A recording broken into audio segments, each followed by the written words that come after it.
Olá, sejam muito bem-vindos a mais um episódio do Agro Pro, o podcast que trata o agro como business. Hoje nós temos aqui à mesa o excelentíssimo Dr. Matheus Quesada, advogado especialista em direito agrário e do agronegócio. Matheus, seja muito bem-vindo. Temos aqui à mesa também um convidado especial, como prometido no nosso último episódio, Josemário Corrêa, que vai aqui debater conosco hoje o tema que é a impermeabilidade em foco, verdade e mitos sobre o tema. Matheus, antes de iniciarmos, eu gostaria de que você explicasse pra gente o que é impermeabilidade. O que é impermeabilidade num termo ali amplo e geral? Claro. Boa noite, Henrique, Zema, tudo bem com vocês? É muito legal estar aqui de novo para a gente falar sobre AgroPro, né, que é essa nossa iniciativa de tornar os operadores do agro pro, de professional, né, de profissional, de tirar o produtor rural dessa posição de refém, dessa posição de que ele é obrigado a acreditar em tudo que dizem para ele, piamente, né? Sem ter nenhum tipo de acesso à informação, a uma segunda opinião, e aí ele acaba às vezes ficando na mão de pessoas que nem sempre são muito bem intencionadas, ou que então nem sempre estão de verdade preocupadas com o bem-estar dele, produtor, né? Hoje em dia, num tema como esse, impermeabilidade da pequena propriedade rural, e depois a gente vai falar também sobre outros assuntos envolvendo impermeabilidade, como por exemplo a impermeabilidade do instrumento de trabalho, muitas vezes o produtor rural ele fica vinculado a acreditar no que o gerente do banco falou para ele, no que o dono da loja de insumos falou para ele, pessoas que não têm interesse nenhum em realmente compartilhar uma informação verdadeira, uma informação isenta. Geralmente essas informações chegam no produtor rural com algum tipo de viés, enviesadas, né? Com algum tipo de característica que, na verdade, estão muito longe de atenderem de verdade os direitos do produtor rural. É sempre meio maquiado, né? É por isso que a gente convidou o Zema para estar aqui hoje. O Zema, que já foi produtor rural e hoje trabalha com a gente, atendendo produtores rurais sobre o tema da impermeabilidade. Vou sim explanar um pouquinho antes da gente começar a falar sobre as perguntas, né? Queria registrar que hoje a gente está aqui com a presença das doutoras Maiara e Mariane no estúdio. Não é dupla sertaneja, gente. É dupla de advogadas, doutoras Maiara e Mariane.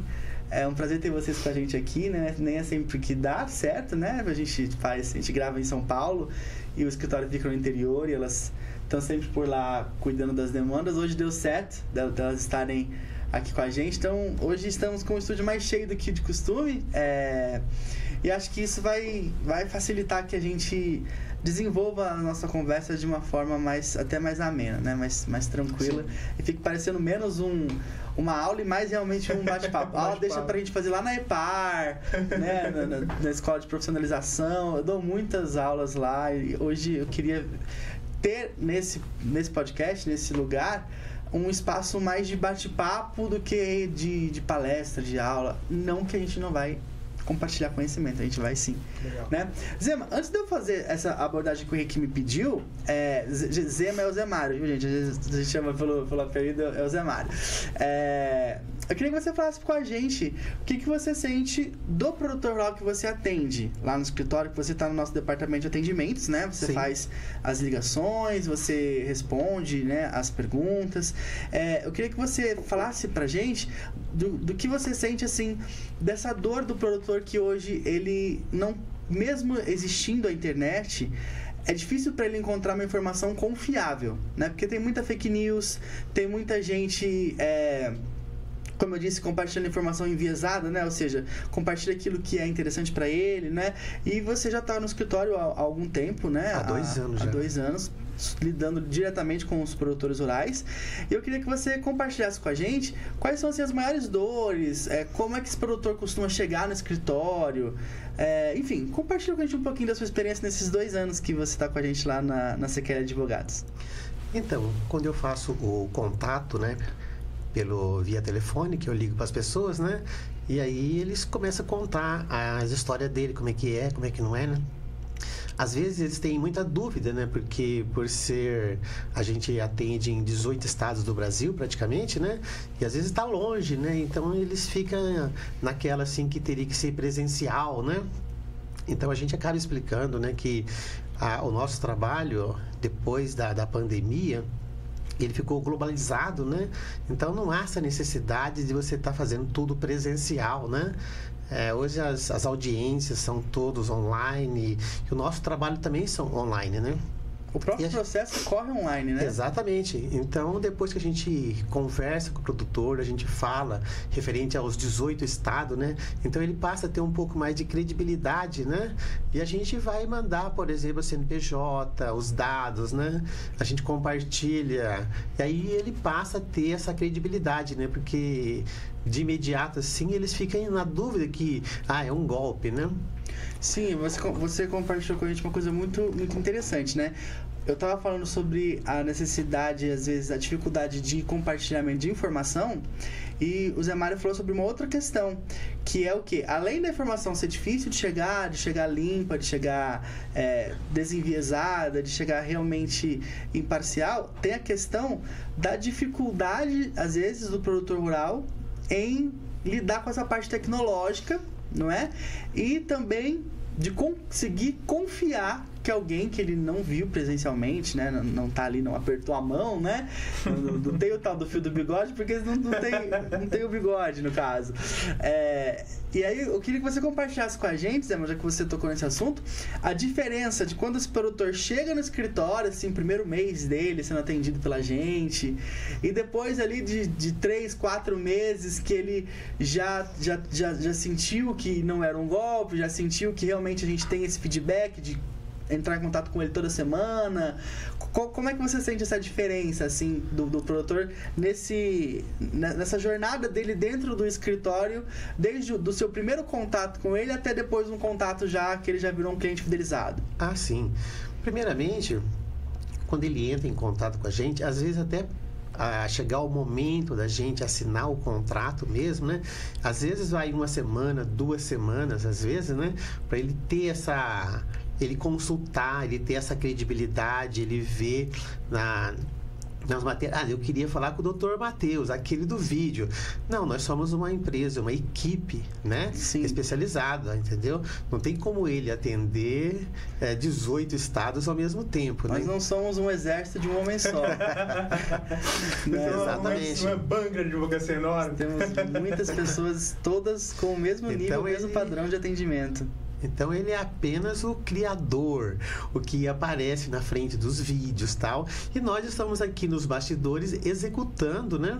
E tem essa diferença, né, Zé, da gente ser um escritório que toda santa semana a gente entra em contato com o cliente para dizer como o processo dele está. Exatamente. Né? Enquanto que em outros escritórios, em outros lugares, ele tinha aquela história de às vezes ele ficar 1 ano sem falar com o advogado dele, sem ter uma notícia do processo dele. E a gente leva isso muito a sério lá no escritório. Sim, né? Perfeitamente. Eu mesmo já fiz isso, aquele contato semanal, né? Mesmo que não tenha nenhuma movimentação, a gente... Não, essa semana não teve movimentação. Tudo é feito via WhatsApp, né? Mesmo que não tá aquele contato assim de falar com a pessoa, a gente manda uma mensagem, essa semana não tivemos nenhuma movimentação, na próxima também. E assim por diante. A gente entende que existe, né? O Henrique também já trabalhou na área de CX.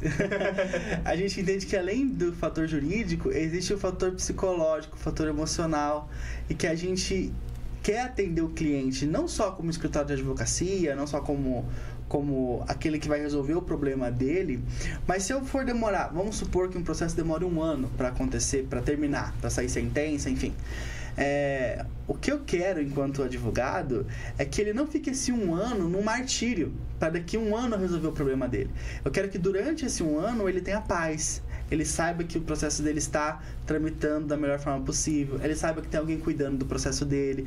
E como o Zé Mário disse, às vezes não tem nada para falar para o cliente, às vezes não saiu nada no processo dele, às vezes não saiu uma decisão, não teve uma movimentação, mas é importante que a gente entre em contato para que ele simplesmente tenha aquele afago, aquele controle da ansiedade, né? Quando as pessoas perguntam o que eu faço da vida, eu não falo que eu sou advogado, eu falo que eu sou um vendedor de paz. Eu vendo paz para as pessoas, para que elas consigam, às vezes antes de resolver o problema em si, que às vezes vai demorar um pouco, às vezes vai ter recursos, às vezes vai ter uma questão que vai demorar um pouco mais de tempo, mas eu não quero entregar essa paz para ela lá no final do processo, quando a gente fizer aquela ligação da Heloísa dizendo para você, olha, você conseguiu a impenhorabilidade, né, parabéns, enfim, não é só lá.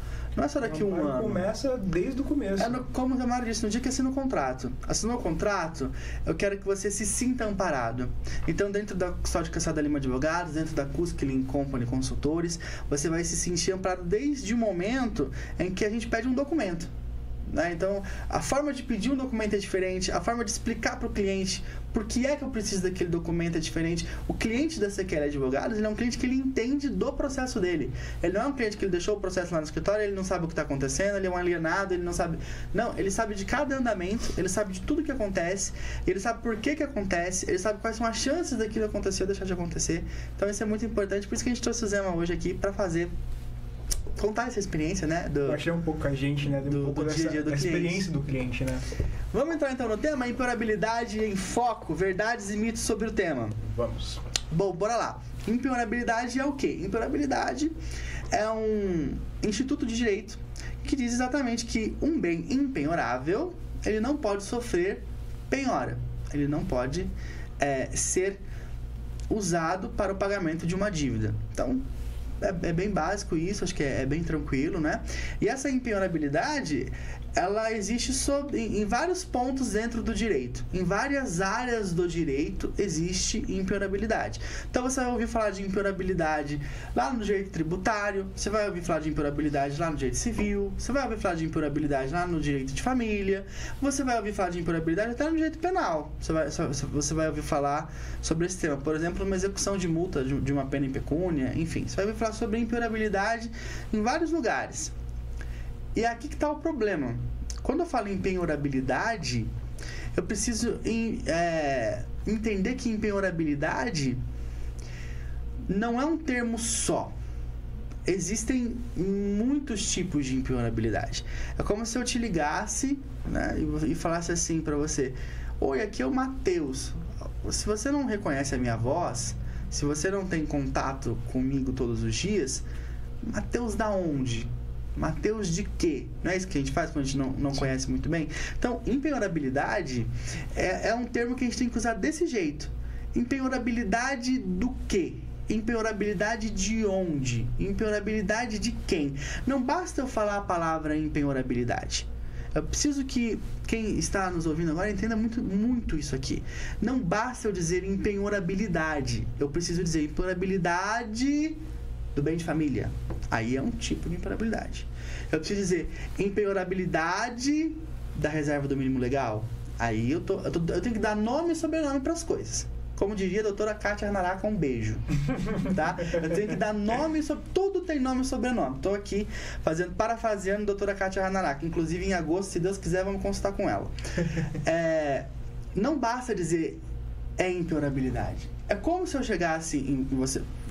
Teve um dia que uma pessoa mandou uma mensagem ao vivo, né? Enfim, vocês podem mandar as perguntas, tá, gente? O pessoal do Sequoia manda pergunta, o pessoal da Epar, a doutora Mariana tá aqui hoje, tá ao vivo aqui, ó. Como diria o Zé Mar, tô ao vivo aqui com ela e a gente vai conseguir responder o maior número de perguntas possível. Mas uma vez eu tava fazendo um podcast e a pessoa mandou assim: tá falando muito de direito da saúde, eu quero saber de direito agrário, direito do agronegócio. Mas é porque às vezes direito agrário e agronegócio é um tema mais nichado e a gente precisa usar às vezes um exemplo de uma outra área do direito que é mais próximo das pessoas, como por exemplo direito de família, como por exemplo direito criminal, né? Então, se eu disser pra você só assim, o meu imóvel é impenhorável, estou falando só de impenhorabilidade, estou dando só o primeiro nome, não estou dizendo ele é impenhorável porque ele é bem de família, ele é impenhorável porque ele é o meu único imóvel residencial, ele é impenhorável porque, eu não estou dizendo porquê, estou dizendo, meu imóvel é impenhorável. É a mesma coisa de eu dizer para você lá no direito criminal, se eu chegasse em você e falasse assim: olha, eu cometi um crime. Aí você fala: tá, qual crime você cometeu? Muito genérico. não é? Então, se eu chegar em você lá no direito criminal e dizer assim, só pra você assim, parar você na rua e falar assim, ó, eu cometi um crime, a primeira coisa que você vai fazer é me perguntar qual crime. Por quê? Porque dependendo do tipo de crime que eu cometi, é uma pena, é um problema diferente, é um jeito diferente de lidar com isso, é um problema maior ou menor, né? Eu posso cometer um crime muito grande, um crime muito pequeno. Empenhorabilidade é a mesma coisa. Não basta eu dizer assim, meu imóvel é empenhorável. Eu preciso dizer o porquê.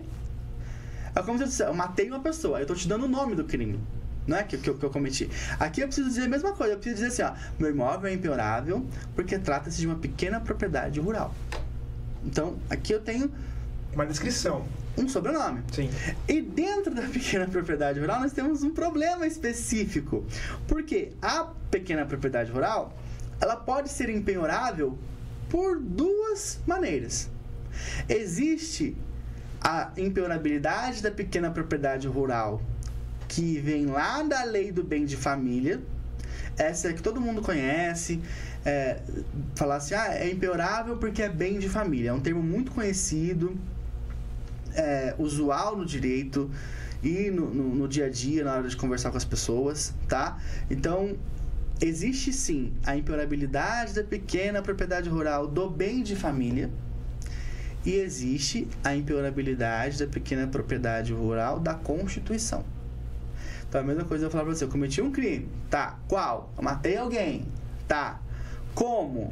Aí eu tenho homicídio qualificado, duplamente qualificado. Então, eu vou desmembrando as coisas, como diria o Jack Stripador, né? Vou fazendo pedaço. Como é que se come um elefante? No pedaço. Em pedaços, né? Eu já aprendi. É velho esse ditado, não é, Zé? O povo não conhecia. O dia que eu falei isso, eles acharam que eu que era um inventor disso, mas isso é sabedoria antiga, milenar. Os japoneses já diziam isso. Mas no Japão não tem elefante.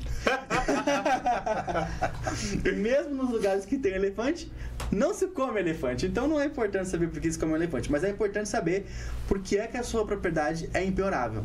Não basta você chegar num juiz, eu falo bastante sobre isso. Quando você está diante de... Se você vai alegar a empenhorabilidade, é porque você está diante de uma dívida, né? Você está diante de um problema. Essa dívida, esse problema, quase sempre é com o banco. Quando não é com o banco, é com uma instituição financeira, seja ela qual for. Uma cooperativa de crédito, é com uma loja de insumos, né, que te vendeu e você emitiu uma CPR. Então, você tem um problema para ser resolvido. Esse problema é grave. Por quê? Porque quando você foi tomar o crédito, você assinou o que deram para você assinar. A grande verdade é que o produtor nem lê o que ele assina. E mesmo que ele lesse, e mesmo que ele soubesse que aquilo ali vai destruir com a vida dele, a grande verdade é que ele ia assinar do mesmo jeito, porque ele vê naquilo a única chance dele. Hoje eu não tenho nada. Se eu assinar isso aqui, eu ganho a chance de eu poder ter alguma coisa, porque eu ganho o dinheiro para plantar, eu ganho o insumo, eu ganho uma chance. Então o produtor, ele assina uma CPR, uma cédula pignoratícia. Sem ler aquilo miúdo. E mesmo que ele lesse, é isso que eu tô dizendo, Henrique, ele assina sem ler, ele assina sem entender, sem saber que ele tá vendendo a alma dele pro diabo, vamos dizer assim. Sim. Mas ainda que ele soubesse que ele está penhorando a alma dele pro diabo ali, ele ainda assim assinaria. Por quê? É a única chance dele. Ou ele vai assinar e vai tomar aquele crédito para ter uma chance, para ter uma oportunidade, ou ele vai ficar onde ele está, que ele já está numa situação muito difícil, não é? Então, quando ele chega diante dessa situação de ter que alegar a empenhorabilidade, ele vai para um juiz, ele vai para lá para contestar algo que está assinado, reconhecido firma, está averbado ou registrado no cartório de registro de imóveis. Então, ele não chega no juiz com papel de pão e diz assim, esse papel de pão não vale. Não. Ele chega num juiz que está acostumado a julgar dívidas normais, dívidas civis, todos os dias, com um contrato, e ele diz assim, olha, não cumpri esse contrato, não tenho como cumprir esse contrato e não quero sofrer as consequências desse contrato. O juiz, quando ele olha isso, já é um pouco estranho. É como se você não souber explicar isso muito bem, é como se você fosse um cara de pau, dizendo assim, e às vezes os produtores, eles se sentem nessa posição, Esse cara é um caloteiro e além de caloteiro é cara de pau, porque ele deve e além de tudo ele tá dizendo aqui, ó, devo sim, porque quando você fala de imponabilidade, você não discute a dívida. Você não fala assim, não, eu não peguei esse dinheiro. Ou você não fala assim, não, eu peguei esse dinheiro para pagar depois, para pagar daqui 10 anos, não daqui 1 ano. Não, você não discute isso. Você diz, eu devo sim, devo esse valor, só que, mesmo eu sendo devedor desse valor, você não vai poder receber por meio da penhora da minha propriedade. Se você não souber fazer o nome e sobrenome, como eu estou te dizendo, não basta dizer, chegar lá no juiz e falar assim, a minha propriedade é impenhorável. Isso não basta. Você tem que dizer, ela é impenhorável por causa disso, disso e disso. Por quê? Porque você está diante de um documento assinado, registrado em cartório, averbado ou registrado no oficial de registro de imóveis. Então, não é uma história comovente de a minha família mora lá, de essa terra era dos meus avós. Nada disso vai comover o coração de um juiz. Você precisa realmente estar ali municiado. Você precisa estar ali para dizer assim, ó, é isso, eu sei que pode parecer estranho num primeiro momento, mas eu vou explicar para Vossa Excelência o porquê é que, mesmo eu devendo, a minha propriedade não pode ser penhorada. Aí a gente começa a explicar isso. Partindo desse princípio. É impenhorável porque é pequena propriedade rural. E aí, dentro da pequena propriedade rural, eu tenho 2 hipóteses de impenhorabilidade. Uma é a da lei do bem de família, que aqui 99,99% das vezes é usada, porque ela é uma lei geral, ela é uma lei conhecida por muitos, e a outra é a que está no artigo 5º, inciso 26 da Constituição, que é muito pouco conhecida. Talvez por ser muito pouco divulgado, talvez porque direito agrário entrou na grade da Faculdade de Direito faz pouco mais de 2, 3 anos, talvez porque direito do agronegócio até hoje não tem na Faculdade de Direito. Então o juiz ele se formou lá, nessa Faculdade de Direito, que não ensinou para ele direito agrário do agronegócio. O juiz ele vem de uma base acadêmica que não tem isso no currículo. Então, nossa, você está falando que o juiz ele não entende disso? Eu estou falando que o juiz não teve aula disso na faculdade. Eu estou te falando que no concurso que ele prestou, não foi perguntado sobre isso, então ele não se interessou em estudar sobre isso. Porque não tem uma matéria, se você for prestar concurso para juiz, não tem uma matéria lá de direito agrário, direito do agronegócio. Vai ter direito civil, direito tributário, direito penal. Então, se você vai prestar concurso para juiz, você estuda aquilo que vai cair no teu concurso. Você não vai estudar uma coisa que não vai cair no teu concurso. Então, sim, você precisa ensinar realmente isso pro juiz. Para muitos, sim. Você tem que mostrar isso, ó.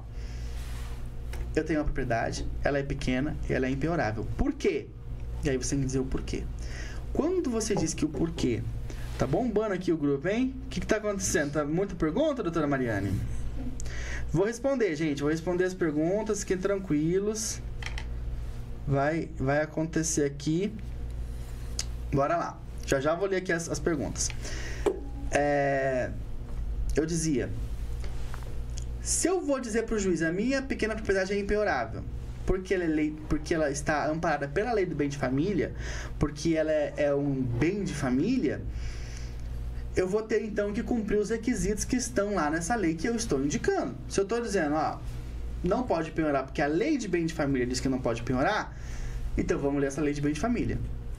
A lei do bem de família vai dizer o seguinte: na verdade, a impenhorabilidade que a lei do bem de família traz é uma impenhorabilidade residencial. Vai valer para imóvel urbano e vai valer para imóvel rural. No imóvel rural, ela vai se restringir à casa, sede, nos imóveis que tem isso, né? Tem muitos imóveis rurais que nem tem isso. Ela vai se restringir à casa, à sede e às imediações, os entornos. Ou seja, se tiver um canteiro, se tiver uma horta, se tiver um pequeno pomar, como se fosse um quintal, mas um quintal assim, maior, porque é propriedade rural. Uhum.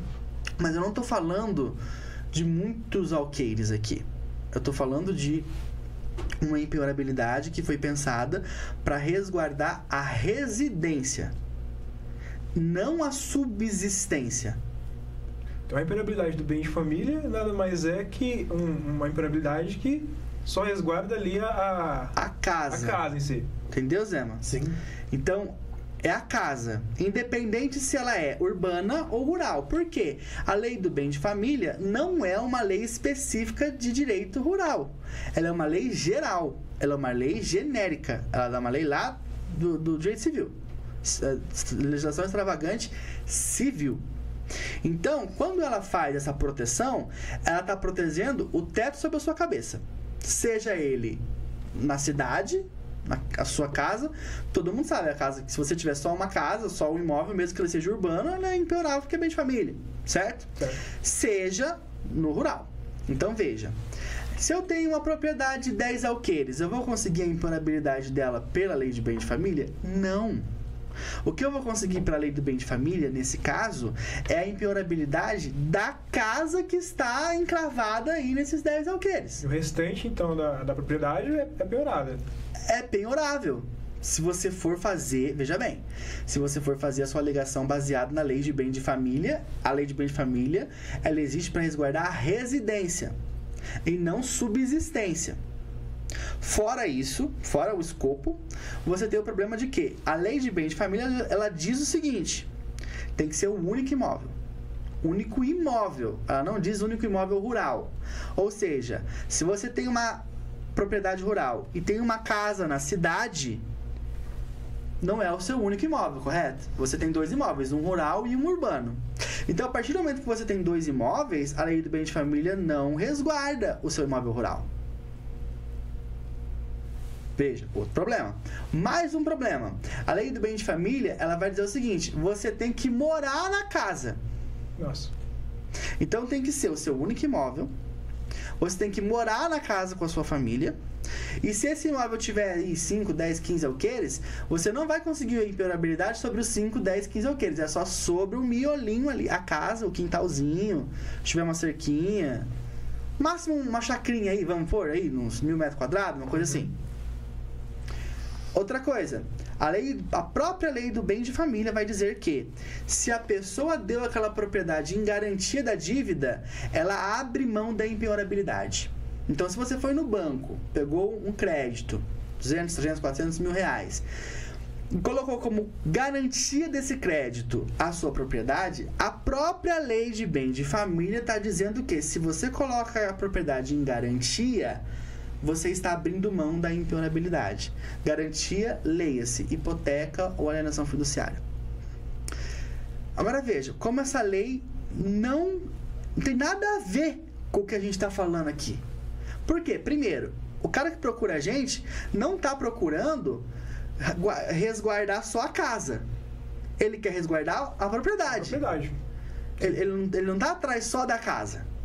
Segundo, o cara que procura a gente, ele deu essa propriedade em garantia quase 100% das vezes. Por quê? Para ele tomar o crédito no banco, ele teve que dar a garantia. Senão o banco não libera. E outra, geralmente esse cara ele é produtor rural, mas ele mora na cidade. Ele não mora lá no imóvel com a família dele. Às vezes, nesse imóvel rural, nem tem casa. É só pasto, ou é só plantação. Não tem uma casa lá. Dessa mesma forma, ele tendo uma casa urbana e tendo uma propriedade rural... Ele já não poderia, porque ele é dono de mais de um imóvel. Então, olha o tanto de problema que você tem para você fazer uma alegação de que a pequena propriedade rural é impenhorável porque ele é bem de família. Não rola isso no judiciário. Quando você chega diante do juiz com essa argumentação, você está pedindo para perder o processo.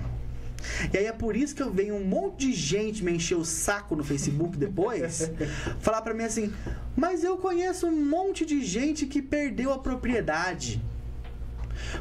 Você tá mentindo. Por quê? Porque o meu vizinho perdeu. Se é impenhorável, por que o meu vizinho teve a dele penhorada? Se é impenhorável, por que o meu avô perdeu as terras dele? Por que meu pai perdeu as terras dele? Perdeu porque não soube fazer a alegação da forma correta. Perdeu porque, das duas, uma. Ou o oficial de justiça foi lá, te entregou a notificação e se deixou o processo rolar. Hoje em dia acontece menos, mas antigamente era muito comum. O produtor rural achava que, sei lá, que ia acontecer, acreditava muito talvez no governo, na mudança da política, no plano safra, que alguma coisa ia acontecer e que ia salvar a propriedade dele, e não acontece. Ou você dá seus pulos ninguém vai resolver o problema para você, independente de governo, de quem entrar, de quem sair, ninguém vai resolver teus BO. A verdade é essa. Né? No direito, a gente tem uma máxima que diz: o direito não socorre aos que dormem. Então, ou você vai atrás do seu direito, ou ele não vai vir correndo atrás de você para te salvar. Esquece isso. Não vai acontecer. Não é o presidente, não é o governador, não vai acontecer. Não vai acontecer. Então, esse é um dos problemas. Talvez a pessoa que você conhece perdeu a propriedade dela porque não alegou nada, simplesmente recebeu notificação. Gente, parece que é um absurdo, isso não acontece. Acontece. E eu vejo todos os dias no escritório chegando gente que está agora recebendo como patrimônio, em vez de herança, recebe um processo, que é o inventário. E aí ela fala: nossa, mas o meu avô não contestou isso. Não contestou. E o segundo jeito de você perder a sua propriedade, e esse talvez seja mais infalível ainda do que o primeiro, é você fazer a alegação de que ela é impiorável porque ela é bem de família. Porque aí o juiz vai lá na lei de bem de família, você indicou para ele aquela lei, você apontou o dedo em direção àquela lei. Meu imóvel é impiorável porque é bem de família. Você indica, você aponta e ele vai lá na lei que você apontou. Óbvio. E quando ele chega na lei, ele vê toda essa problemática que eu passei para vocês aqui. Se não é o único imóvel, já dá problema. Se não reside, já dá problema. E mesmo que seja o único imóvel que ele resida, que ele não tenha dado em garantia, o juiz ele vai conseguir reconhecer uma impiorabilidade sobre a casa e o quintal, não sobre um imóvel de até 4 módulos fiscais. Tá, entendi o problema, entendi onde é que as pessoas geralmente morrem. Vamos entender então como é que é o jeito certo? Vamos. Vamos dar o sobrenome correto para essa impiorabilidade? E aqui eu sempre digo para toda pessoa que eu tenho a oportunidade de conversar, seja pessoalmente, seja virtualmente: não acredite em mim. Anote o que eu digo e pesquise, porque hoje você tem uma grande fonte de informação de graça, chamada Google, né? ChatGPT 3.5 é de graça. Google é de graça. Bing, tem tanto lugar, né? Se você tiver um iPhone, você fala: ei Siri, pergunta pra ela e ela vai te falar. Se você tiver um Android, você fala: ei Google, né? Não sei, uma coisa assim, e ele vai... Fala, pesquise. Ouça o que eu tô te dizendo, não acredite, ouça e pesquise sobre o que eu estou dizendo. Coloca lá no Google assim, artigo 26, aí você vai pôr em numerais romanos, tá? Porque é direito, né? Então você põe XXVI 26. Artigo 5º, aí a quinto é numeral ordinário, 5 e a bolinha, artigo 5º, inciso 26. Aí você põe inciso XXVI da Constituição. E você vai ler o que está escrito lá. Você não vai acreditar no que eu estou te falando, você vai ler o que está escrito lá. Depois que você fizer isso, você vai fechar o seu navegador, a sua página, vai abrir outra e vai colocar lá assim, tema 961 STF. E você vai ler o que está escrito lá. Porque aí você vai ter lido a legislação, o dispositivo constitucional, o artigo 5º, inciso 26 da Constituição, letra seca da lei, como ela está escrita, como ela foi redigida pelo Constituinte, promulgada em 5 de outubro de 88. Nem tinha nascido ainda, não estou brincando, é verdade, eu não tinha nascido, eu sou de 92. E você vai ter depois, além da letra da lei, você vai ter a interpretação que o Supremo faz dela. Ou seja, o que é que o Supremo Tribunal Federal está dizendo sobre aquele dispositivo da Constituição, que é o tema 961. E ali você vai enxergar o seguinte: a Constituição, ela não fala que a propriedade tem que ser a única. A Constituição não fala que você tem que morar na propriedade. A Constituição não fala que você não pode herdar a propriedade em garantia. A Constituição fala assim, é impiorável a pequena propriedade rural desde que ela seja explorada economicamente pela família. E aqui eu tenho uma impiorabilidade que não está pensando em garantir a sua residência. Aqui eu tenho uma impiorabilidade que está pensando em garantir a sua subsistência. É diferente. Enquanto que num lugar eu quero o legislador, autor da lei de bem de família, ele quer falar assim, não, eu quero resguardar um lugar para a pessoa morar. Aqui o Constituinte, ele está falando assim, eu quero resguardar que essa pessoa tenha de onde tirar o sustento dela. E para ela tirar o sustento dela, aí já não basta mais só a casa e o quintal. Aí ela precisa ter um tamanho, ela precisa ter um espaço, ela precisa ter alguns alqueires para ela conseguir plantar. ou para ela conseguir criar o gado dela. Então aqui sim eu tô falando, não da casa, do quintal. Hoje eu tô arrasando, hein? Aqui sim eu tô falando da subsistência da pessoa. E aqui eu aumento o tamanho disso que eu considero impenhorável. Para quanto? Para 4 módulos fiscais. Esse é um requisito da impenhorabilidade. Sim. Ela é impenhorável até 4 módulos fiscais. E aí, você vai falar assim, tá, começou a falar em termo juridiquês, né? Não, esse é um termo da legislação, porque o legislador não quis escolher um tamanho em alqueires ou em hectares. Não quis falar assim, ó, é impenhorável até 40 alqueires, até 60 hectares. Não quis. Ele quis deixar em módulos fiscais. Quanto é que mede um módulo fiscal? Varia de município para município. Então você vai lá no Google de novo e você vai colocar lá tabela de módulo fiscal INCRA. Ou então você escrever assim, tabela de módulo fiscal Embrapa. Nos 2 sites, tanto do INCRA quanto do Embrapa, você vai ter uma tabela. No site do INCRA, é um pouco mais chato, porque no site do INCRA tem uma lista com o nome de todos os mais de 5.000 municípios do Brasil, divididos por estado, em ordem alfabética, e aí você tem que ir lá na lista, achar o seu município lá, e aí lá na frente vai ter lá, ó, no município de Novo Horizonte, um módulo fiscal vale 18 hectares. Aí tem essa relação. Se você for no site da Embrapa, é mais fácil, você pesquisa, porque não é uma lista, é uma barrinha, você digita o nome da cidade e ele já te fala, pá, já te dá o dado só da cidade que você está pesquisando. Então, é mais prático, tá? Eu aconselho que vá pelo Embrapa. Então, você vai lá no site da Embrapa, coloca lá a sua cidade, São Paulo. Tá. Ele vai te dar lá, um módulo fiscal vale, por exemplo, 20 hectares. Se até 4 módulos fiscais são impenhoráveis, aí você tem que fazer isso vezes 4. Então, quer dizer que no município em que um módulo fiscal vale 20 hectares, eu vou ter 4 vezes 2, 8, né? Então, até 80 hectares vai ser considerado uma propriedade pequena para não ser penhorado. Olha como eu saio da casa, do quintal e vou para uma propriedade. Lembrando, tanto na tabela do INCRA quanto na tabela da Embrapa, em hectares, tá? Depois você tem que dividir por 2,42 para fazer a conversão para alqueires, se você quiser em alqueires. Se você não estiver em Minas, aquele lugar de alqueirão, enfim, né? O Brasil tem dessas peculiaridades, né? Sim. Mas não tem como eu te dizer até quanto, a pergunta que eu mais vejo no Facebook, até que tamanho que é impenhorável? Depende do seu município. Tem lugares que um módulo fiscal é 100 hectares. Tem lugares que o módulo fiscal é 5 hectares. 8. Então, vá lá, faça essa pesquisa. Volta a dizer, não acredite em mim. Eu não estou aqui te dando uma informação. Hoje eu estou fazendo diferente. Hoje eu estou te dando meios para chegar à informação que você quer. Eu estou te dando as ferramentas, né? Teve uma mulher lá no Shark Tank, não sei se vocês assistem, eu adoro esse Shark Tank. Ela falou assim, ó, ela chegou lá e falou assim, ó, dizem que você não pode dar o peixe, você tem que ensinar a pescar. Então hoje eu vim aqui saber quem de vocês que vai me dar a vara. Porque já que vocês não vão me dar o peixe, vocês viram esse episódio do Shark Tank? Eu assisti. Ela fala isso, eu quero saber quem é que vai me dar a vara. Já que vocês não vão dar o peixe, eu preciso de uma instrução. Eu tô fazendo isso aqui hoje. Eu tô dando o caminho para você chegar até a informação que você precisa. Então, impenhorabilidade da pequena propriedade rural, esquece você ir pelo caminho da Lei de Bem de Família. Vá pelo caminho da Constituição. Artigo 5º, inciso 26 da Constituição. Leia o tema 961 do STF, ele vai falar muito sobre isso, tá bom? Vamos ver o que a doutora Mariane mandou aqui. Pessoal, vou aqui para... Obrigado pelas considerações. Eu vou aqui para as perguntas que foram enviadas.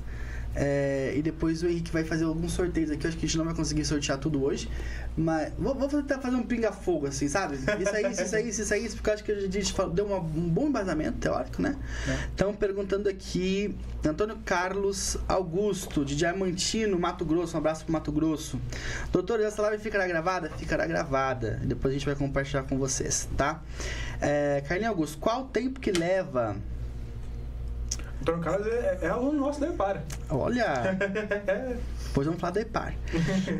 Qual o tempo que leva até chegar ao STF uma ação de impenhorabilidade da pequena propriedade rural? Vai depender muito do seu estado. No Mato Grosso demora um pouquinho mais. É um estado que, até sair do tribunal para ir para o STF, acaba demorando um pouco mais que nos outros estados. O Mato Grosso é um pouquinho mais enrolado. Nos casos práticos do escritório, teve algum caso que teve que chegar até o STF para ser declarada pequena propriedade rural? Até o STF não, até o STJ sim, tá? O Superior Tribunal de Justiça, já muitas vezes a gente tem que acionar sim o Superior Tribunal de Justiça, tá? Outra dúvida, nas instâncias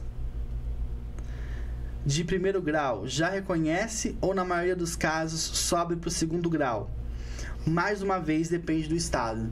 Se você é de Minas Gerais, São Paulo, vamos por Rio Grande do Sul, Paraná já foi melhor. Tá bom ainda o Paraná, mas já foi melhor. As chances são bem maiores, tá? A jurisprudência dos tribunais costuma conceder mais facilmente. Se você não é desses tribunais, aí você provavelmente vai ter que chegar até o STJ. Então, se a pergunta é, no tribunal costuma dar? Depende do estado. Por isso que às vezes é interessante a estratégia do STJ, porque o STJ ele é um tribunal nacional. Então, tudo que chega lá é julgado pelo Superior Tribunal de Justiça. Os outros tribunais, eles são regionais, eles são estaduais, ou eles são tribunais regionais federais. Mas mesmo um tribunal regional federal, quando fala federal, dá a impressão que ele é o Brasil inteiro, sim. Mas não, ele é regional federal, TRF, Tribunal Regional Federal. Pega ali várias regiões do estado. Uma região, que pode ser composta até por mais de um estado, dependendo. Sim. Mas ele ainda assim é regional. Tribunal Estadual, mesma coisa. E aí vocês têm, às vezes, na Justiça do Trabalho, tem gente que tem dívida trabalhista, né? Então você vai ter os Tribunais Regionais do Trabalho, TRT, né? Então, nesses casos, se você fala assim, esses tribunais concedem, depende muito da região.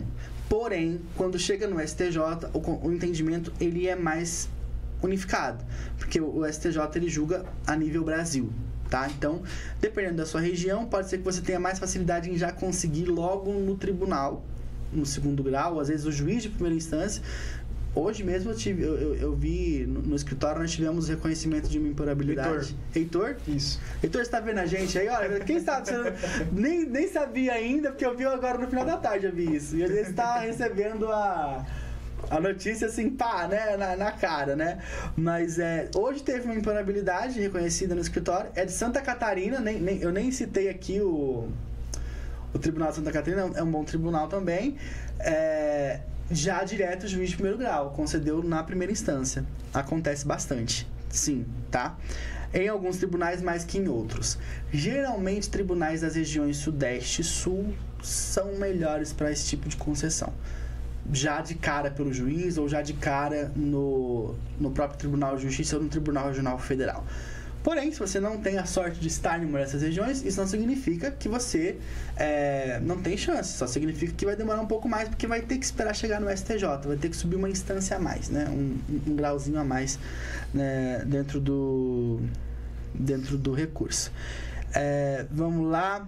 Recebi aqui um pedido de orientação em relação a informações do processo do Adão Cerilho. Tô pedindo aqui, a doutora Mara tá aqui comigo, tô pedindo para que ela solicite que entre em contato com você ainda essa semana, tá? Essa semana, hoje é sexta-feira, não, essa semana não. Semana que vem, o pessoal vai dar uma atenção para você, viu, Adão? Ou a doutora Heloísa, ou o Raul, o doutor Raul, vão falar com você sobre o seu processo, tá bem? Tenha certeza de que está tudo sendo conduzido da melhor forma possível.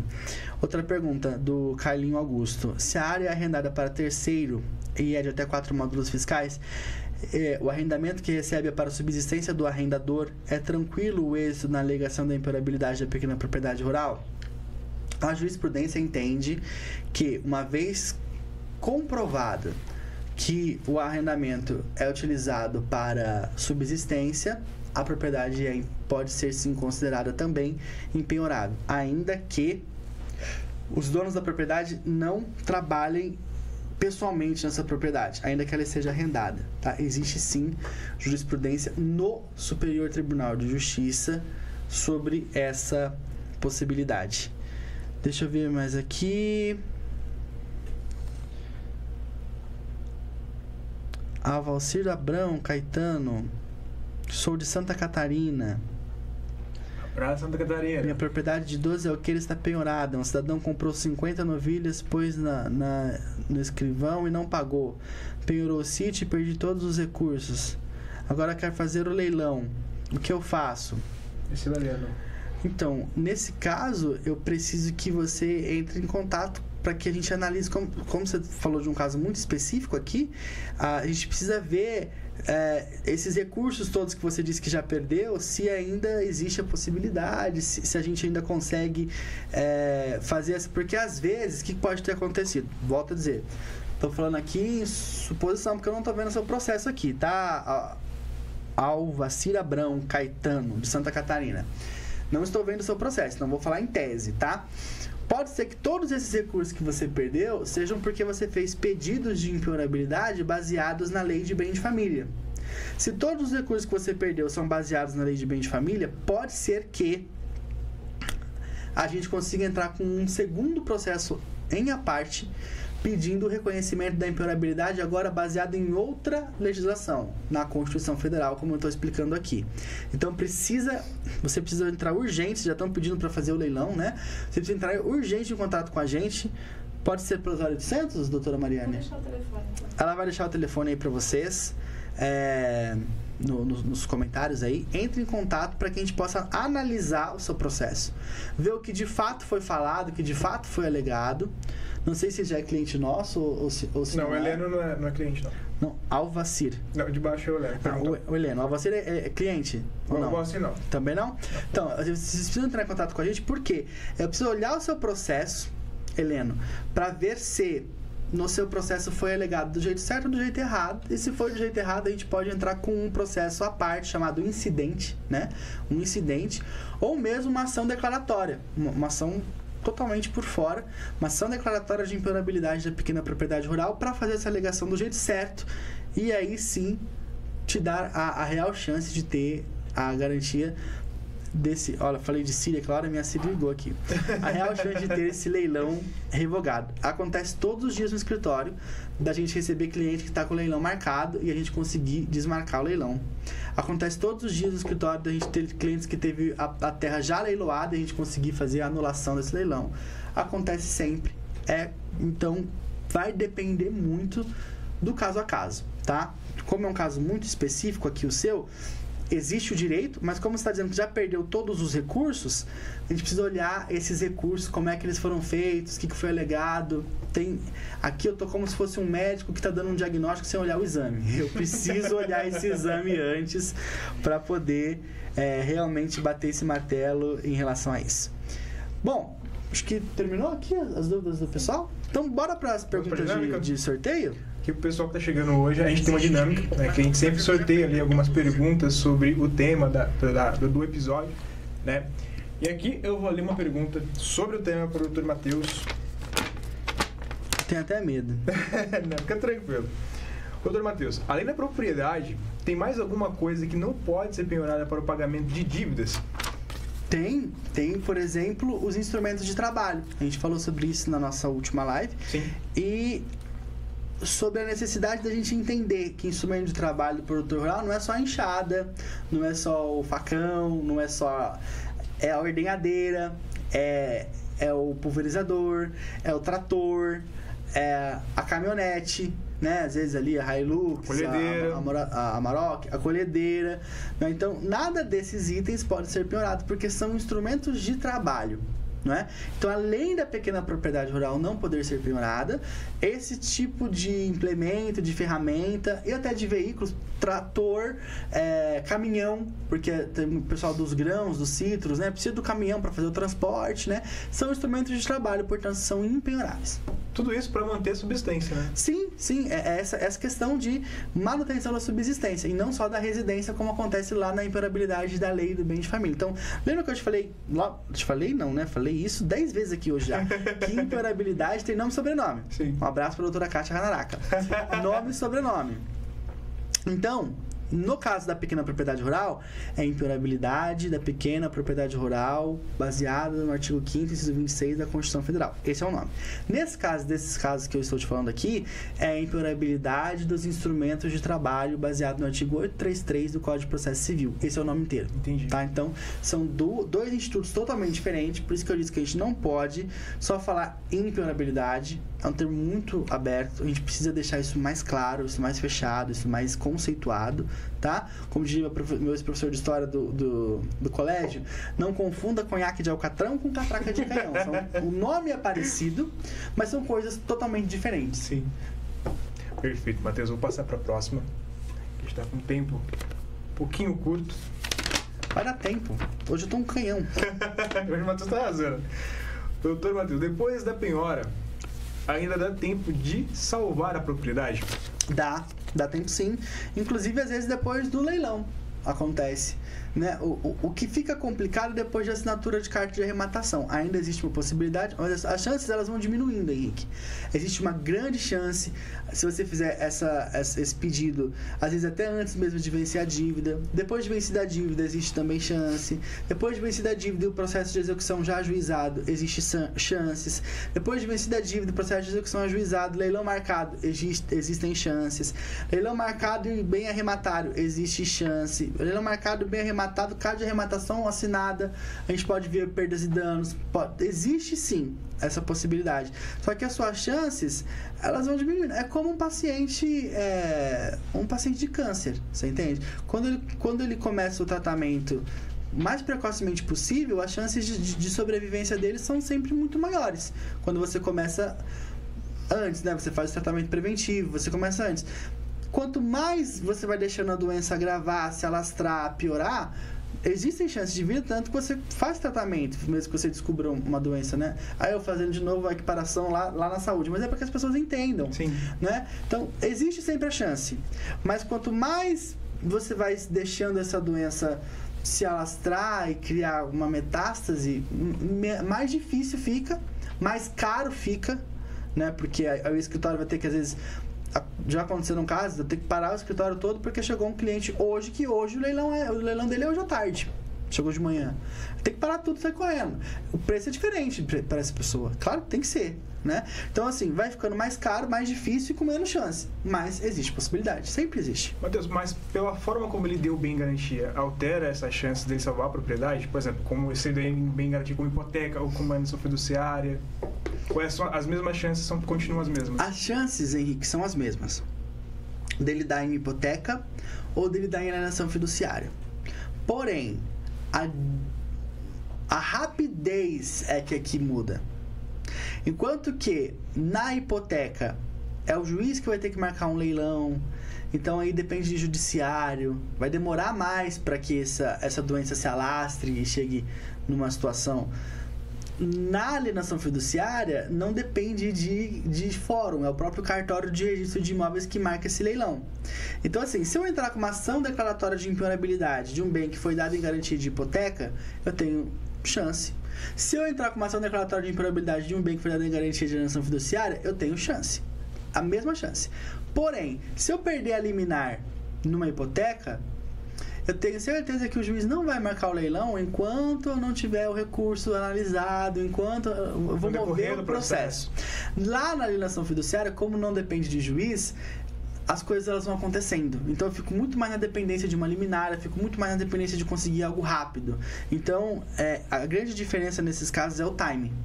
A chance é a mesma, mas o cara que lidou em hipoteca, ele tem mais tempo, vamos dizer assim, para esperar que lá na sentença o juiz reconheça a impenhorabilidade para ele. A pessoa que deu em alienação fiduciária, a garantia em alienação fiduciária, ela depende de uma liminar de algo mais rápido, porque senão ela pode ter o leilão acontecendo. Perfeito, Matheus. Vou partir para a próxima. Pessoal, se vocês tiverem dúvidas sobre essas perguntas que aqui a gente está fazendo para o Dr. Matheus, vocês podem mandar aqui que a gente responde, a gente volta no assunto para explicar melhor, tá? Doutor Matheus, Oi. Se a propriedade não for pequena, ela poderá ser totalmente penhorada? Não, aí que tá. a gente falou muito sobre isso aqui, sobre o requisito dos 4 módulos, né? Então ela tem que ter até 4 módulos fiscais. Então vamos imaginar que a minha propriedade ela não tenha só 4 módulos fiscais. Vamos imaginar que ela tenha 10 módulos fiscais de tamanho. Até 4 módulos não vai poder penhorar. Aí vai fazer o quê? Vai fazer uma divisão nessa matrícula. 4 módulos vão ficar como impenhoráveis, não vai poder ser vendido, leiloado.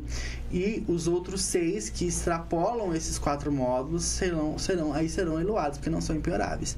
Então, eu tenho uma propriedade que ela não se enquadra como pequena. Não vai poder vendê-la inteira, só porque ela não se enquadra como pequena. Aquele pedaço que se enquadraria como pequena, aquela fração, é impenhorável. E essa fração que é impenhorável, ela pode corresponder, por exemplo, se o produtor morar na propriedade, ela pode conseguir a impenhorabilidade da área que ele mora ali. Porque tem muitas situações que o produtor ele mora também na propriedade, e tem os alqueires não estão dentro dos 4 módulos fiscais. Não entendi. Por exemplo, o produtor ele mora numa casa que está ali dentro da área rural, que ultrapassa os 4 módulos fiscais. Então, ele pode escolher qual a área que pode... Sim, ele vai desmembrar a propriedade, fazendo essa escolha até por uma questão de subsistência, né? Ele vai escolher a melhor área, porque a melhor área, porque é onde ele tem mais chances de conseguir colher, de conseguir tocar atividade agrícola ou pecuária, né? Então, ele vai, na hora de fazer essa demarcação, o juiz ele vai fazer a declaratória, né? Ele vai declarar que até 4 módulos fiscais são impenhoráveis, e depois, na hora de fazer a liquidação dessa sentença, na hora de fazer a demarcação das terras, com o perito ali, o topógrafo, o judicial, vai poder sim fazer essa escolha. Muito obrigado, doutor Matheus. Vamos partir para a próxima. Tá gostando, Zé? Muito. Aprendeu coisa nova hoje, Zé? Não tô querendo me agavar, mas tudo isso eu já tinha. Não, faz 2 anos, né? É bastante tempo mexendo com isso, né? Também. Doutor Matheus, voltando ali um pouco no começo do nosso podcast, qual é a diferença entre a impenhorabilidade da pequena propriedade rural e a impenhorabilidade do bem de família? Eu acho que essa eu posso até pular, né? Eu acho que pode. Porque é muito claro. Primeiro, uma delas está na Constituição. Sim. A outra delas é uma lei. Uma delas exige muitos requisitos, como morar na propriedade, como ser o único imóvel. E a outra exige só 2 requisitos. Que ela seja pequena e explorada economicamente pela família. Então, basicamente, essas são as maiores diferenças. Perfeito. Vamos partir para a próxima.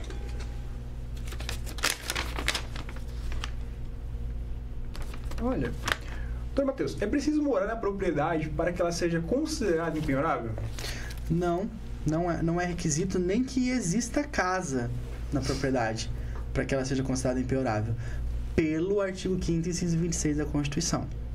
Pela lei de bem de família, sim. Mas a lei de bem de família nunca vai ser ideal para o produtor. Como a gente já falou aqui várias vezes, a lei de bem de família ela visa resguardar meramente a residência, enquanto que na verdade a gente precisa de um resguardo de subsistência, que seja maior do que só a área ali da casa, da residência.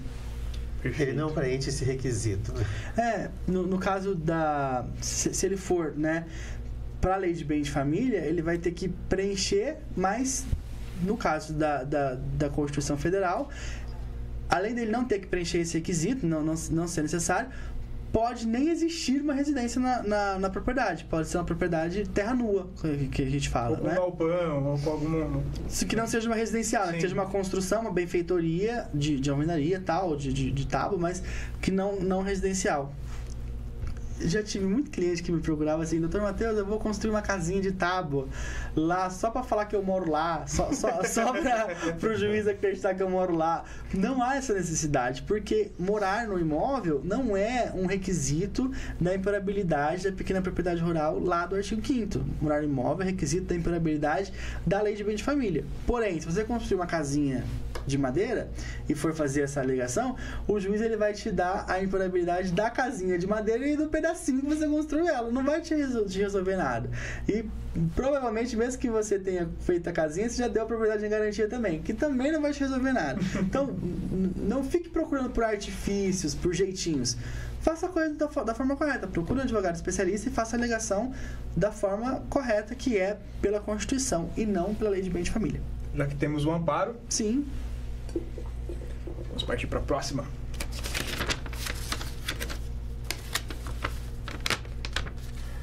Doutor Matheus, se o produtor for dono de mais de um imóvel rural, a pequena propriedade poderá ser penhorada? Não. É como a gente falou, né? Ser dono de um único imóvel é um requisito da Lei de Bem de Família, mas não é um requisito da impenhorabilidade da pequena propriedade rural baseada na Constituição Federal. Então, não isso independente se tiver um bem urbano, um bem rural? O que vai depender aqui, Henrique, não é o bem se você tem urbano ou rural, é a alegação que você fez, se é baseada na Lei de Bem de Família ou se é baseada na Constituição Federal. É isso que vai mudar tudo. Você entende? Entendo, sim. Perfeito. Bom, o doutor Matheus hoje dá um tiro. Doutor, rapidinho, porque como eu fiz uma explanação bem grande da parte teórica, agora é mais realmente um pontinho ou outro pra gente arrematar. Olha aqui, isso aqui é muito interessante. Pode penhorar a safra de um pequeno produtor rural para o pagamento de dívidas? Pode, Zé? Não. Não pode. Por que não pode? O que eu falei pra vocês aqui durante toda a explanação? A impenhorabilidade da pequena propriedade rural, ela foi feita na Constituição para resguardar a subsistência, certo? Qual seria a coerência de eu dizer que aquele chão é impenhorável porque ele vai garantir a subsistência do produtor rural, ou seja, o produtor rural vai comer dali, vai plantar e vai vender aquela safra, vai comer daquilo ali, e eu deixar a safra ser penhorada. Não deixei o imóvel ser penhorado, mas deixei a safra.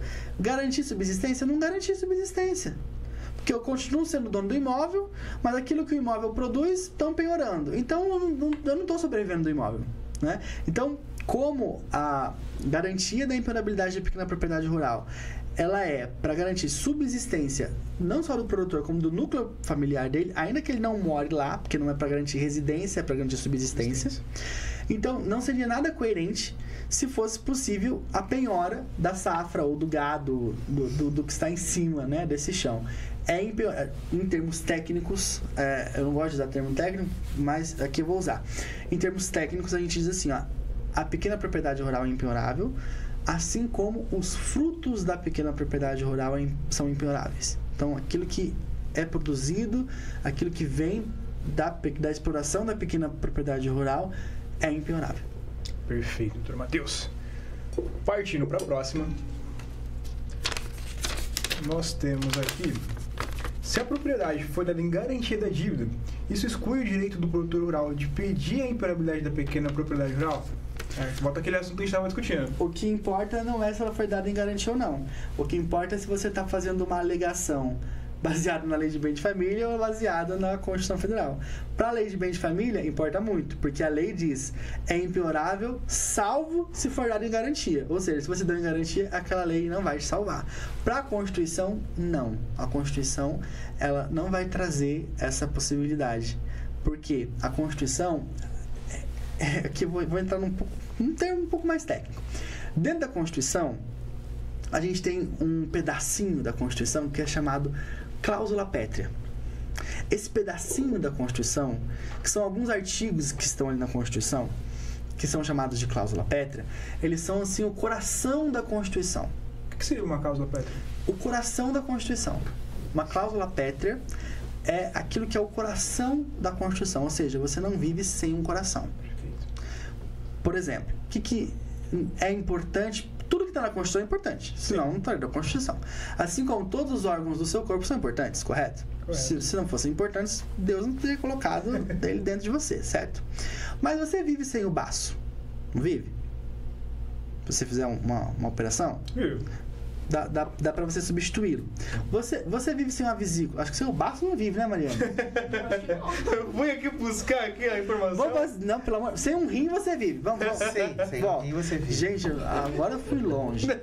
A gente entrou na área da saúde. Eu nem sei onde é que fica o baço. Fica dentro aí da região do abdômen. Mas vamos lá. Voltando a dizer aqui, ó. Cláusula pétrea seria o coração da Constituição. Tudo que está dentro do seu corpo, todos os seus órgãos, eles são importantíssimos. Mas você vive sem uma vesícula, você vive sem um rim, o que mais que o povo tira? Você vive sem um apêndice, né? Dá para tirar e viver sem. O fígado, você não vive sem, mas se você cortar um pedaço dele, depois você consegue, ele se regenera. Sim. Uma parte do pulmão, às vezes um pulmão inteiro, né? Dos dois. A gente tem uma amiga, assim, né? Um beijo pra Nath. Que tem uma situação assim. Porém, se você tirar o coração, não vive. A Constituição é dessa forma. Existem coisas ali dentro da Constituição que podem ser alteradas, podem ser até retiradas. Mas existem coisas que não dá para tirar, que é o coração. São essas cláusulas pétreas. E o artigo 5º está dentro dessa lista de coisas que são consideradas coração, que são consideradas cláusulas pétreas. E dentro desse artigo 5º você vai ter direitos, por exemplo, como direito à vida, direito à igualdade, direito à liberdade. E ali está também o seu direito à impenhorabilidade da pequena propriedade rural, nesse lugar da Constituição. Então, além de estar na Constituição, está neste lugar, do lado do direito da vida, do lado do direito da liberdade, do lado do direito de igualdade, do lado do direito de saúde. Tem uma importância equiparável. Nesse lugar. E esses direitos todos, eles são irrenunciáveis. Uma pessoa não pode dizer assim, eu renuncio ao meu direito de viver. Uma pessoa não pode dizer assim, eu renuncio ao meu direito de ter saúde. Ela pode, né? Se ela fumar, enfim. Mas, assim, juridicamente falando, ela não pode dizer, eu renuncio o meu direito. São irrenunciáveis. Por quê? Porque é coração, está dentro da alma da Constituição. Se é irrenunciável, eu não posso abrir mão. Se eu não posso abrir mão, não dá para eu entender que, quando eu dei a propriedade em garantia, eu abri mão da impenhorabilidade. Porque eu não posso abrir mão. Porque a Constituição não me deixa abrir mão. É como, por exemplo, a eutanásia. É proibida no Brasil. Eu não posso... Eu quero morrer. Eu vou fazer eutanásia. Vou suicídio induzido. Não pode. Então, também não posso abrir mão da impenhorabilidade de um bem que está colocado nesse artigo da Constituição. Então, se você for fazer a alegação baseada na impenhorabilidade da pequena propriedade rural, não. O fato de você ter dado ela em garantia, respondendo a sua pergunta, não vai interferir. Porém, se você fizer essa alegação de impenhorabilidade do jeito equivocado, se você fizer ela baseada na lei de bem de família, aí vai fazer assim toda a diferença, porque a lei de bem de família em si, como ela não foi uma lei pensada só na pequena propriedade rural, como ela não foi uma lei pensada só no agro, ela é uma lei geral, ela é uma lei esparsa, ela é uma legislação extravagante da área de direito civil, aí você vai ter esse problema sim. Perfeito, doutor Matheus, muito bem esclarecido. Estamos aqui chegando já no finalzinho. Só vou verificar se tem mais alguma pergunta sobre o tema de hoje. Acho que respondemos, se não todas, quase todas. Pessoal fiel com a gente. Onde que o Emerson mandou a pergunta? Chegou aqui, ó. Emerson perguntou se tem como fazer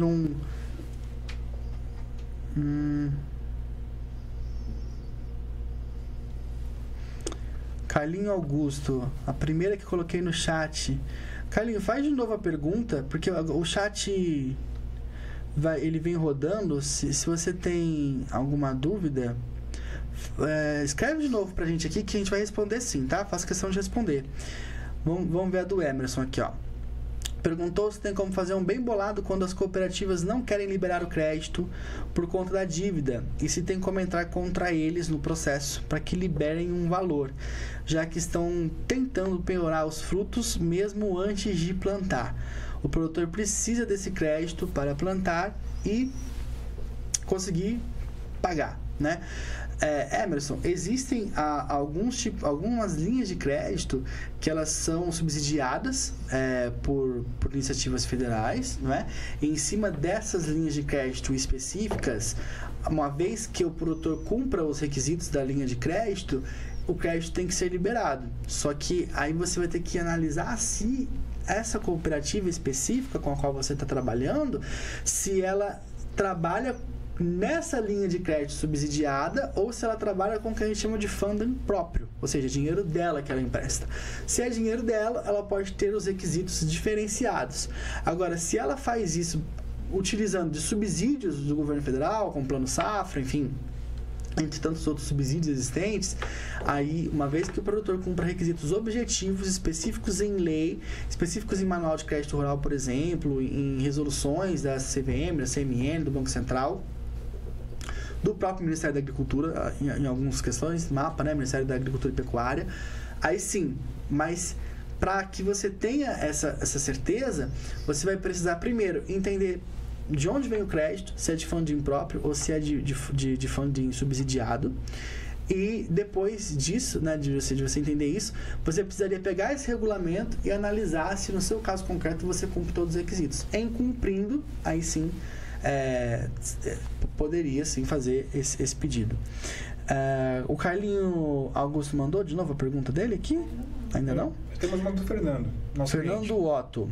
Como o banco fará para receber a dívida sem a impenhorabilidade e por que um juiz de primeira instância já não decide ao invés de ter que ir para o STJ? Bom, como é que o banco vai fazer para receber a dívida?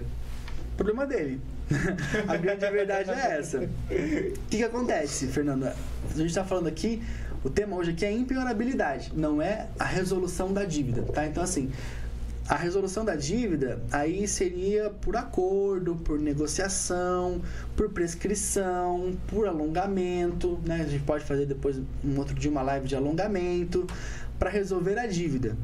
Hoje aqui a gente está falando de resolver a possibilidade de não penhorar a sua propriedade. Então, nesse caso, vamos supor que você tem uma dívida de R$1 milhão com o banco, deu sua propriedade em garantia.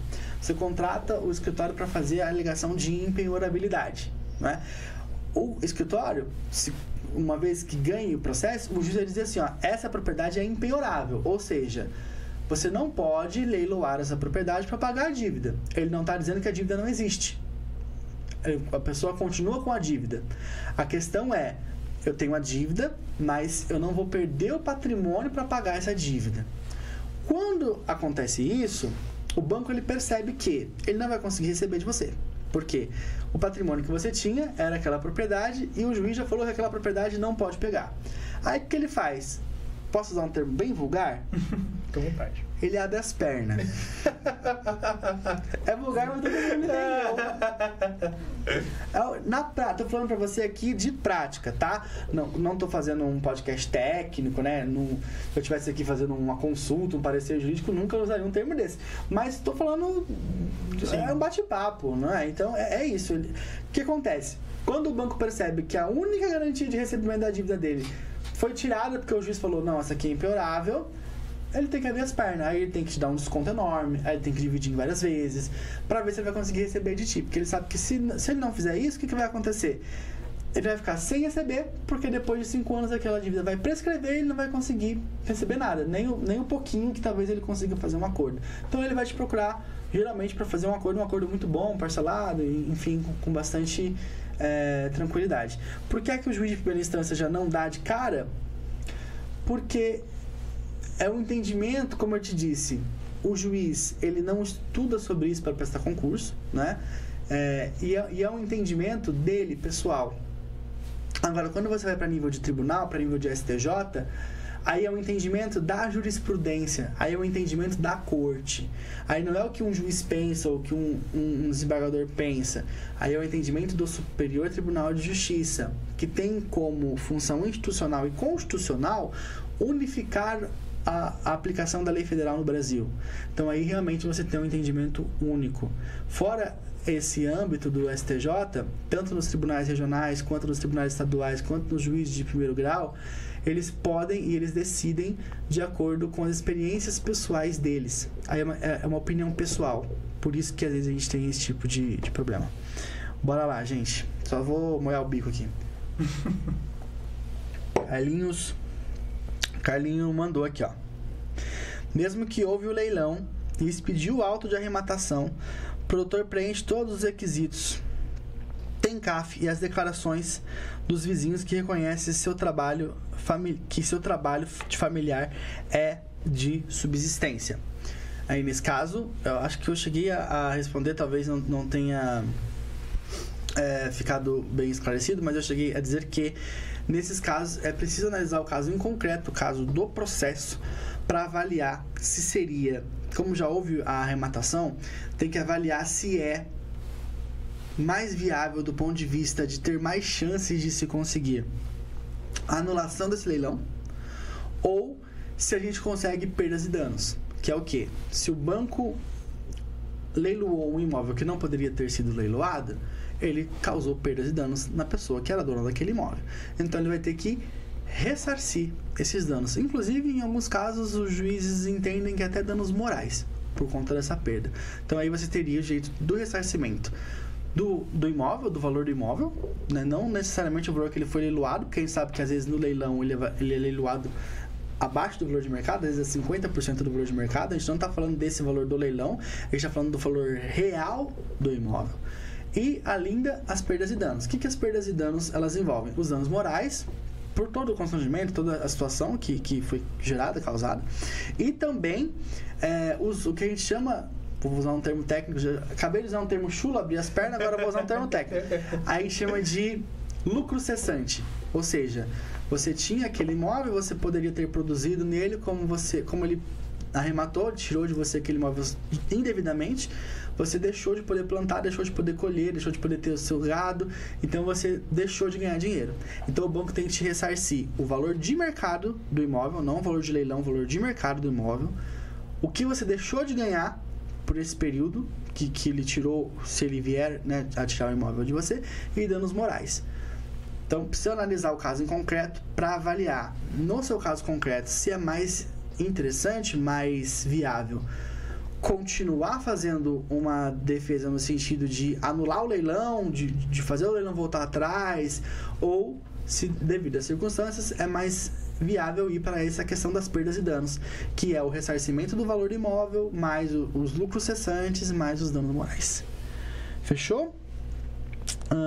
Emerson, Dr. Matheus, a cooperativa travou todas as linhas, inclusive tentei fazer custeio agrícola, não pode porque estavam bloqueadas para crédito. Entendi. Nesses casos, peraí, mais uma aqui, Antônio. Muito boa a live, parabéns, esclarecedor, e tamo junto. Obrigado, Carlinhos, um abraço, tamo junto. Emerson, nesse caso a gente precisa entender o seguinte: você pode fazer um protocolo, tô te dando aqui no exército chama de bizu. Sabe o que é um bizu? Tem um canal na Food. Eu não vou lembrar o nome do canal, mas a gente tem um programa chamado Bizu.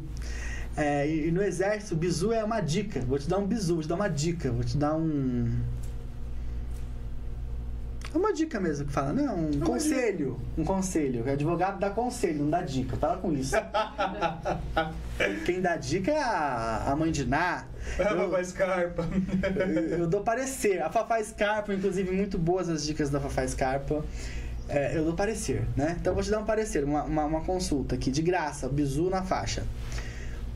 Protocole um pedido, você pode fazer de próprio punho, tá? Não sei se é cliente nosso, Emerson? Emerson. Sim. Então pode fazer pelo Sequoia. O Sequoia pode te ajudar, né? Você é do grupo Sequoia. Se você Ele é membro do grupo Sequoia. Sequoia tem aí como benefícios, né? Você pode solicitar que o Sequoia te ajude a produzir até 3 documentos por ano, né? Então você pode chegar no Sequoia e falar, quero auxílio para fazer um requerimento ao banco, para que o banco explique o motivo pelo qual eu não me enquadro na linha de crédito.